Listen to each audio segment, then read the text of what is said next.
being alone together is intimate.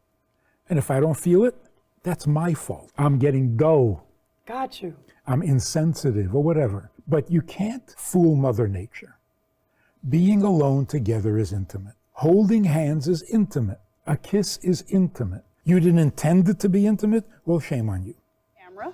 Welcome back to Afternoon Live. You know, our next guest was just here last week, but we just had to have him back while he's still in town to give us more gems for our relationships. Here to help us figure out how to have more intimacy, well, we welcome back the author of The Joy of Intimacy. Rabbi Friedman is with us again. Welcome back. Thank you. So, we left off. Exactly. Where were we? So wait, I have a funny story for you. So I was out shopping and a lady stopped me and she said, Trey, what is the punchline the rabbi was talking about? The punchline, he didn't get a chance to get to it. And I was like, you'll just have to wait on Tuesday. He's coming back. So that's where we left off. The punchline about, you were giving the example of what grandma says about what happens in the bedroom. And the punchline is? The punchline is that intimacy is a non-thing. Right, because she said nothing happens in the bedroom. Right. And intimacy is a non-thing. Right. Sex is a thing. Right. That's where the confusion comes in. Right. Okay.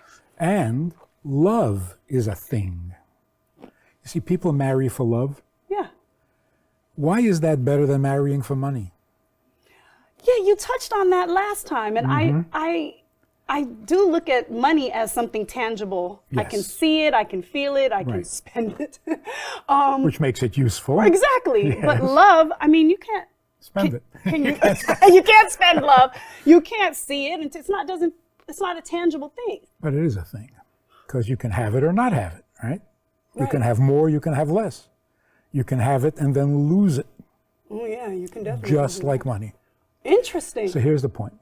With money, when you say, I marry you for your money, it's like saying, I just want the money, but if the only way to get it is by marrying you, well, okay, I'll marry you. Right, okay. It's the same with love.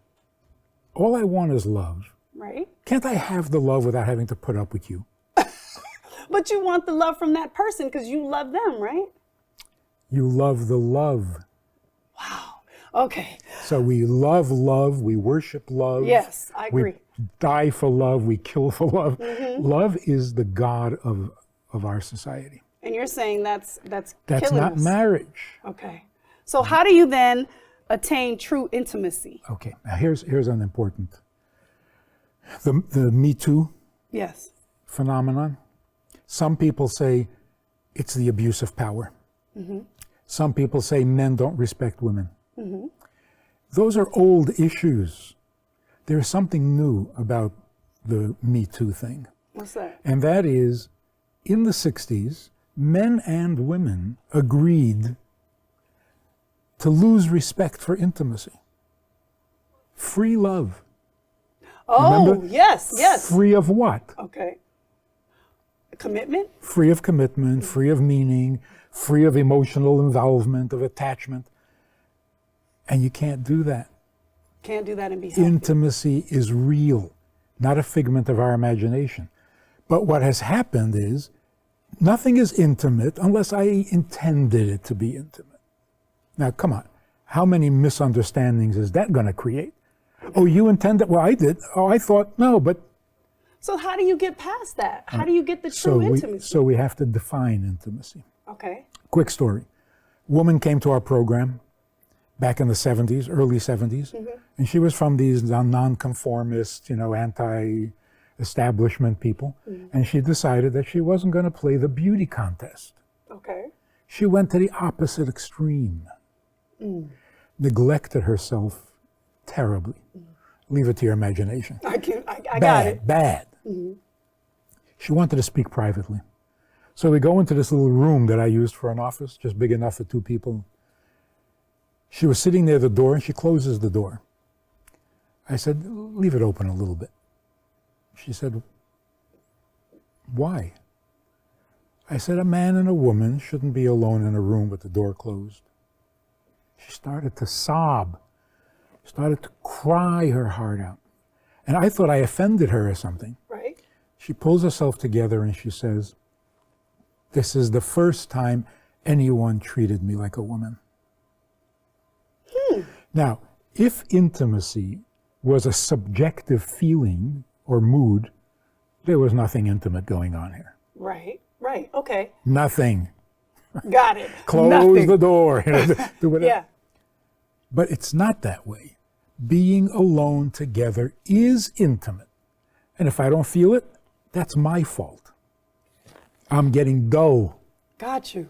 I'm insensitive or whatever. But you can't fool Mother Nature. Being alone together is intimate. Holding hands is intimate.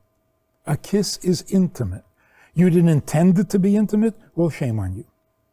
I see. So how come some people, you mentioned this the last time you were here, could be alone in a room with their partner, their spouse, and still feel alone and not feel that there's intimacy there? Because they don't realize it. They're out of touch. So we're so used to, what is it called, recreational sex. Okay. We've lost intimacy. That's So sad. we were talking about this yesterday off the air, last week. When a couple have been intimate, and then they have to ask each other, how was it? That tells you two things. First of all, there's an it in the room that doesn't belong there. Okay. Like, who let the it in? Right. I thought it was just us. Just us. And I'm not an it. I'm not a thing. True. You're not a thing. Who brought the it in?